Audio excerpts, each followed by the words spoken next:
বনানীর আগুন লাগা ভবন এফআর টাওয়ারের 23 তলাকে বৈধ বলে দাবি করেছে নির্মাণ প্রতিষ্ঠান রূপায়ণ। তবে রাজুকের সাবেক চেয়ারম্যান নুরুল হুদা একাত্তরকে নিশ্চিত করেছেন ভবনটির 23 তলার অনুমোদন অবৈধ। গণপূর্ত মন্ত্রীও বলছেন যে দলিল হাজির করে রূপায়ণ নিজেদের বৈধতা দাবি করছে সেই দলিলটি সঠিক নয়। এ বিষয়ে তাদের অপরাধ প্রমাণ হলে আইনি ব্যবস্থা নেওয়া হবে। আর রূপায়ণ বলছে তারাও আইনি লড়াই লড়বে। আরও জানাচ্ছেন জেমসন মাহবুব।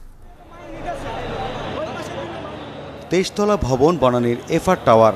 আগুনের পর খবর ছড়ায় 18 তলার অনুমোদন নিয়ে ভবনটি 23 তলা করা হয়েছিল, কিন্তু ভবন নির্মাণকারী প্রতিষ্ঠান রূপায়ণের দাবি তারা রাজুকের অনুমোদন নিয়েই 18 তলা থেকে 23 তলা করেছে। ভবন নির্মাণের জন্য জমির মালিক ইঞ্জিনিয়ার ফারুকের সাথে চুক্তি হয় 1996 সালে। অনুমোদন ছিল 18 তলা পর্যন্ত নির্মাণের। তখন 3 তলা সেই ভবন 23 তলা করা হয়, যার সপক্ষে একটি দলিল হাজির করে রূপায়ণ। 27শে ডিসেম্বর আমরা রাজুকে আবেদন করি 23 তলা ভবনটি করার জন্য।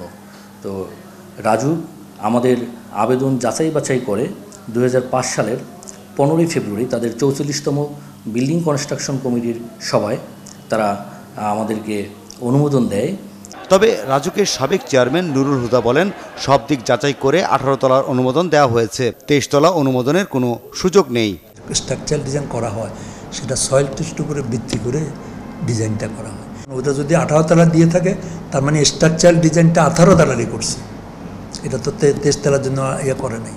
নির্মাণ বিধিমালার মধ্যে আছে আপনার যে কোনটা জরিমানা কোনটা কি, ওটা তো বিধিমালা, এবং ওই যেটা আমি বলছি মেস্টে যে পাওয়ার নিয়েছি সেগুলো তো সেই আইন বিধি মতামত, এবং ওইটার ব্যত্যয় ঘটলে রাজুক থেকেই কেস করতে পারবে। এদিকে যে দলিল দেখিয়ে 23 তলা বৈধ বলে দাবি করেছে রূপায়ণ, সেই কাগজকে জাল বলে জানিয়েছেন খোদ গণপূর্ত মন্ত্রী।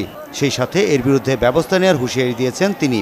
তারা যেটা দেখাচ্ছেন সেটা তাদের হাতে শুধু থাকলে হবে না, রাজুকের হাতে থাকতে হবে। তাদের থাকা কাগজটার যে স্বাক্ষর, সেই স্বাক্ষরটাও সঠিক কিনা সেটা নিয়ে আমাদের সংশয় আছে। কারণ একটা নতুন প্ল্যান দিতে গেলে তখন কিন্তু রেজিস্টার উল্লেখ থাকে যে এই তলাকে পুনরায় এত তলা দেওয়া হলো। রেজিস্টার এরকম কোনো তথ্য উপাত্ত কিচ্ছুই নাই। রবিবার এক সংবাদ সম্মেলনে মন্ত্রী জানান, সোমবার থেকে রাজুকের 24টি দল রাজধানীর ঝুঁকিপূর্ণ ভবন শনাক্তের কাজ করবে, যার রিপোর্ট আগামী 15 দিনের মধ্যে দেওয়া হবে। এরপরই ব্যবস্থা। জেমসন মাহবুব, 71, ঢাকা।